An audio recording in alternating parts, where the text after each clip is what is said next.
Ben de Turkish President Recep Tayyip Erdogan accuses American forces in Syria of posing a security threat to Turkey.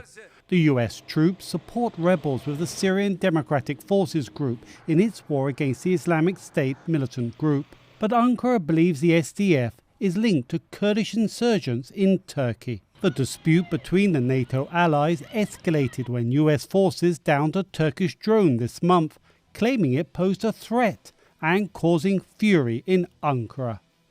It is an unacceptable big mistake. One NATO member cannot fire, even though it's unmanned aircraft. If we'll continue this situation, in Syria we may be fight with the United States of America. I say really. This is very dangerous. Not for America, for the whole region, peace and stability. The Turkish military has been stepping up its airstrikes against the SDF after this month's suicide bomb attack on Ankara by the militant Kurdistan Workers' Party, or PKK. But Washington, in a statement, rejected Ankara's calls to end its support of the SDF and accused Turkey of undermining the war against the Islamic State group, also known as ISIS. The tensions have ratcheted up such that the U.S. isn't prepared to allow an allied drone to overfly its own bases in the region. And that's new.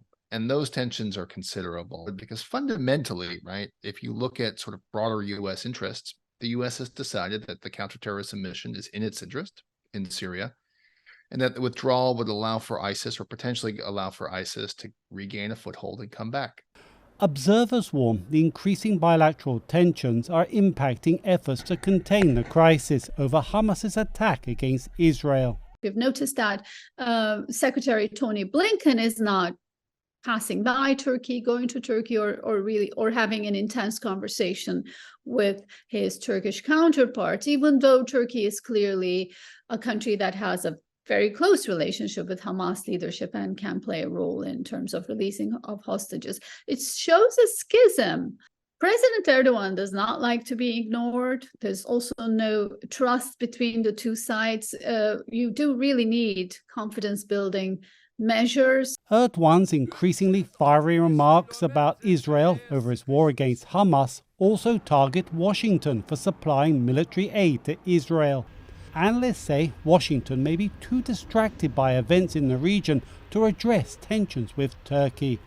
With the region, with Israel, Hamas, and all these things, it does seem like, you know, those tensions, at least the focus of U.S. foreign policy in this region, is now on Israel-Hamas and not necessarily on managing the U.S.-Turkey relationship.